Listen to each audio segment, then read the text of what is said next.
Ladies and gentlemen, one of the hardest things to do when someone disrespects you is not to fire back. It's human nature. Somebody raises their voice and you feel your own voice wanting to rise with it. Somebody takes a shot at you and your mind instantly prepares a comeback. It's instinct, it's survival, it's ego. But here's the truth. When you meet disrespect with the same disrespect, you lose twice. You lose your composure and you lose control of the moment. Think about it. Disrespect is a game. It's bait. It's designed to pull you in, to get a rise out of you. The person disrespecting you isn't always doing it because they're stronger or smarter. Most of the time, they're doing it because they're insecure, frustrated, or simply lacking self-control. And when you mirror their behavior, you hand them exactly what they wanted. You let them set the tone. But here's the shift. You don't have to play that game. The person who keeps their cool is the one who really holds the power. That's the paradox of respect.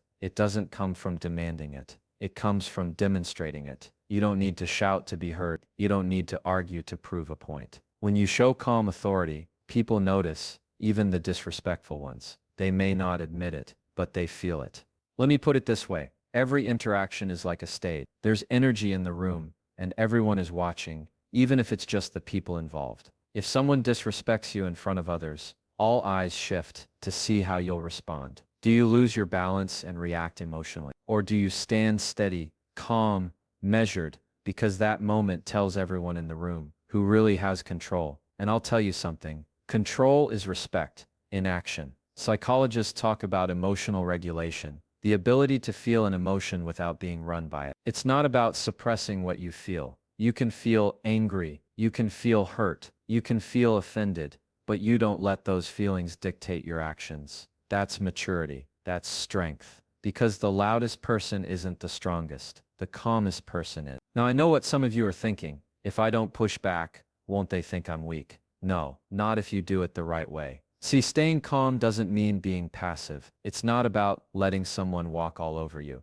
It's about choosing how you show up. You can respond without matching their disrespect. You can set the boundary, call out the behavior, or even disengage, but all without lowering your standard. And that's the key. You never let someone else's lack of respect pull you out of character. It reminds me of something Marcus Aurelius, the Stoic philosopher, once wrote. You have power over your mind, not outside events. Realize this, and you will find strength. Disrespect is an outside event. You can't always stop it from happening, but you can control your response. And the person who controls their response always has the upper hand because they're not being dragged around by someone else's emotions. Picture this, you're at work and a coworker snaps at you in front of everyone. You feel that sting, that heat in your chest, the urge to snap back. But instead, you pause, you take a breath, and you respond calmly. I don't appreciate being spoken to that way. Let's talk when you're ready to have a respectful conversation.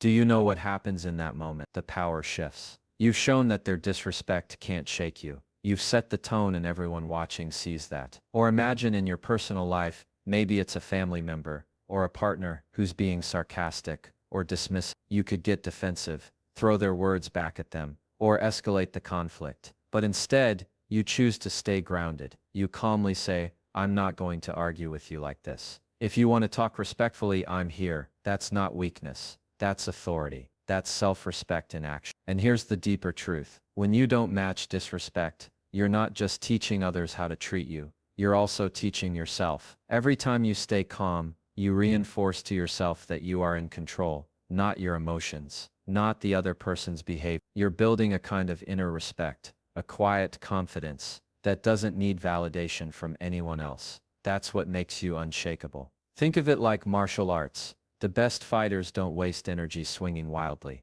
They conserve their energy. They wait. They strike with precision. In life, it's the same. You don't waste your energy on every jab of disrespect. You hold steady. You protect your ground, and you act with intention. That's how you win. Not by matching their chaos, but by staying in control of your own. Now, I'm not saying this is easy. It takes practice. It takes discipline. It takes catching yourself in the heat of the moment and asking, what's the win here? Do I win by clapping back, or do I win by showing I can't be rattled? And when you start to make that shift, you'll notice something powerful. People begin to treat you differently, not because you demanded respect, but because you embodied it. Disrespect thrives on reaction. It feeds off drama, but when you refuse to give it fuel, it burns out. The person being disrespectful is left holding their own fire, and you're standing there calm and steady, untouched by the flames. That's how you set the tone. And here's what I want you to take away. Every time you choose composure over reaction,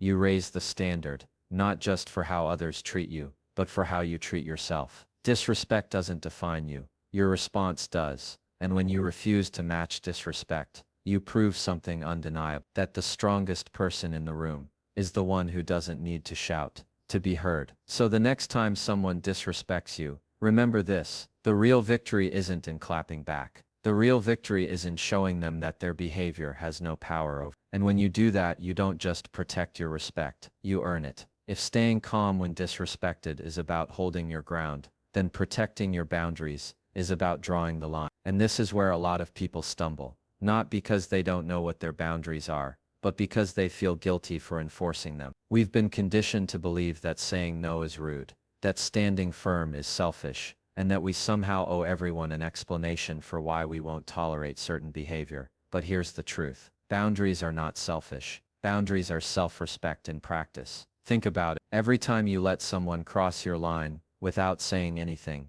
you're not just allowing their disrespect. You're silently approving it. You're training them that this behavior is okay. And the human brain learns fast. If you let someone push once, they'll push again. If you let them talk down to you today, they'll try tomorrow. Boundaries aren't about building walls to keep people out. They're about building guardrails to protect your dignity. Now here's the mistake people make. They think setting boundaries means arguing, explaining, or over-justifying themselves. But the more you explain, the more you invite debate. Boundaries don't require debate. They require clarity. You don't need to write an essay to justify why you won't accept being yelled. You don't need to list 10 reasons why you won't tolerate sarcasm, belittling, or manipulation. A boundary is not an invitation for negotiation. It's a statement of fact. And this is where the real strength shows. Because you can set a boundary without raising your voice. You can draw the line without anger. Boundaries are most effective when they're delivered calmly, firmly, and consistently.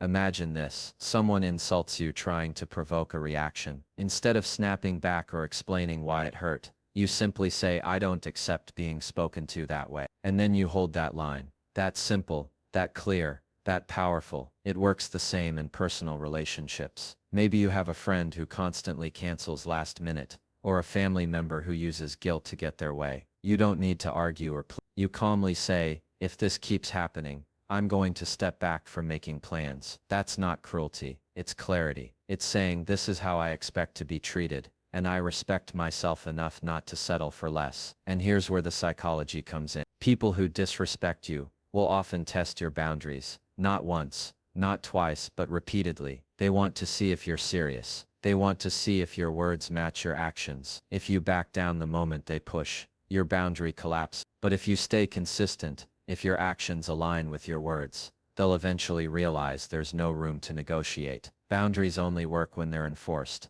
Now some people will say, "But what if they get angry when I set a boundary?" That's the whole point. Their reaction is not your responsibility. If someone gets angry at you for protecting your dignity, that anger is proof of why the boundary was necessary in the first place. Respectful people don't get offended by boundaries. They honor them. Disrespectful people resist because boundaries strip away their power, but that resistance is temporary. Once they realize you won't move, they either adjust or remove themselves. Either outcome is a win for you. Let's bring in a deeper layer here. Boundaries are not only about how you handle others, they're also about how you handle yourself. Because every time you fail to enforce a boundary, you send yourself a message: my comfort doesn't matter, my peace doesn't matter, my respect doesn't matter. And that internal message eats away at your confidence. But when you enforce a boundary, even when it's hard, you send yourself the opposite message: I matter, my peace matters, my respect matters. That builds self-trust, and self-trust is the foundation of self-respect. Philosophers and psychologists agree on this point. Clarity is freedom. When you're unclear with others, you live in constant frustration. When you're unclear with yourself, you live in constant conflict. Boundaries give you clarity. They draw the line between what you will accept and what you will not. And once you know where that line is, every decision becomes easier. You no longer waste energy wondering, should I tolerate this? The answer is already written in your boundary. Let's put it in real-life terms. You're at work and your boss constantly drops last-minute tasks on you right before the weekend. Without boundaries, you feel stuck, frustrated, but silent. With boundaries, you say, I can take this on, but only if it's assigned before Thursday. Otherwise, it'll have to wait until Monday. That's not disrespectful. That's professional. That's honoring your time. Or in your personal life, maybe you have a partner who jokes at your expense. In social settings, without boundaries, you laugh it off while resenting them inside. With boundaries, you calmly say afterward,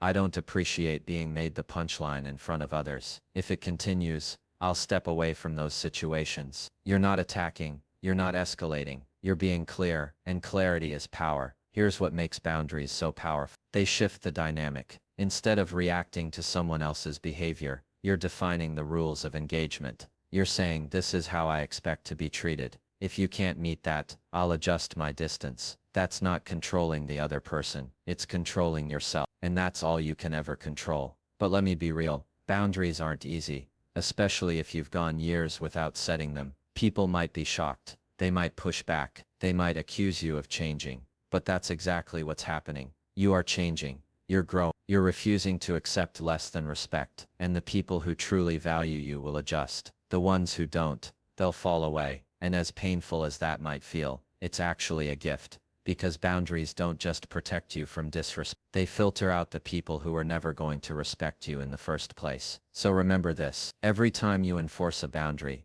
you're sending a signal to the world. Yes, but more importantly to yourself. You're saying, I will not trade my self-respect for temporary peace. I will not explain my worth to those who refuse to see it. I will stand on my line calmly and firmly, because that line is where my dignity lies. Boundaries don't need to be loud. They don't need to be dramatic. They don't even need to be explained. They just need to be lived. And once you start living them, you'll notice something powerful. People begin to treat you with the same respect you show yourself. So the next time someone disrespects you, don't just stay calm. Draw the line. Protect your boundary, and do it without apology, without over-explaining, without guilt. Because the moment you do, you'll realize that boundaries are not walls. They are doors. Doors that close to keep disrespect out, and doors that open to let respect in. And here's the bottom line. When you protect your boundaries, you protect your peace, and there is no greater form of respect.